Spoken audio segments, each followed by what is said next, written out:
starting on Labyrinth. And I just found this washi tape, which has circles in it, which, I don't know, just seems like a good starting point. So I'm going to put them here. I'm thinking geometric shapes today and mazes.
Okay, so I don't normally print out new pictures if I can help it. I try to use what I already have, but I found this on Sketchplanations, and it said Labyrinth. The difference between a labyrinth and a maze is a labyrinth is a single path, and something is like spoken to me about that.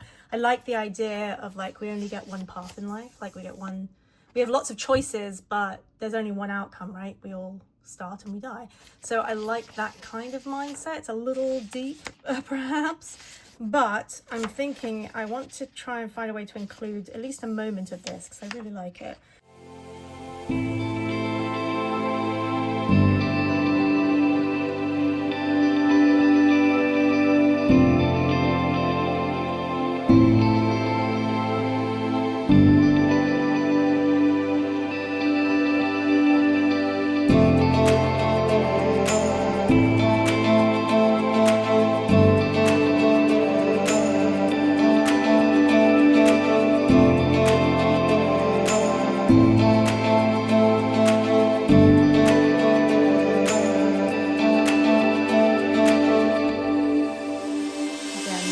This whole challenge has been a great way at reminding myself to use the materials, because a lot of times I have them just sitting in a drawer waiting to be used, and then life happens and I forget that I have them and I just stick to my normal routine.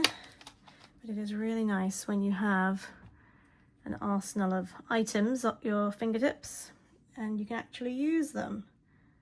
I'm just filling in parts of the shapes. There's no right or wrong way to do it. I could end up layering something else over the top, who knows?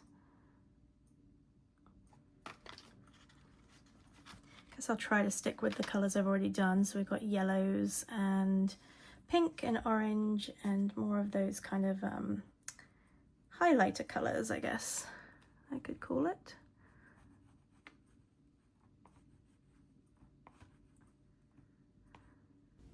I wanted to do this on fast forward and say a little voiceover because I'm now doing this voiceover having completed the piece, and I can say that I wish I'd stopped when I was ahead. There are some moments on here that I really love that get covered up.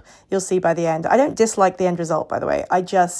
There is something to be said about knowing when to stop, and I kind of keep going. Now, I really love where we're at right now. Like, I wish I'd stopped then. Having said that, it does become quite grandiose and epic. I just want to stick with that whole mindset of mazes and, geometric shapes. So you'll see, it just continues to build. I actually also found this chrome metallic marker that I completely forgot I had and went a little cuckoo bananas with going over all of the lines in this chrome marker. It works particularly well on like gluey or painted surfaces. And then this is where I get a little frustrated with myself watching it back, because I definitely didn't need to go over again and again and again. But the end result is quite fun, and that metallic shimmer definitely comes through. As always, different than I expected it to end up. I think it has a lot of interest going on. I love the metallic shimmer.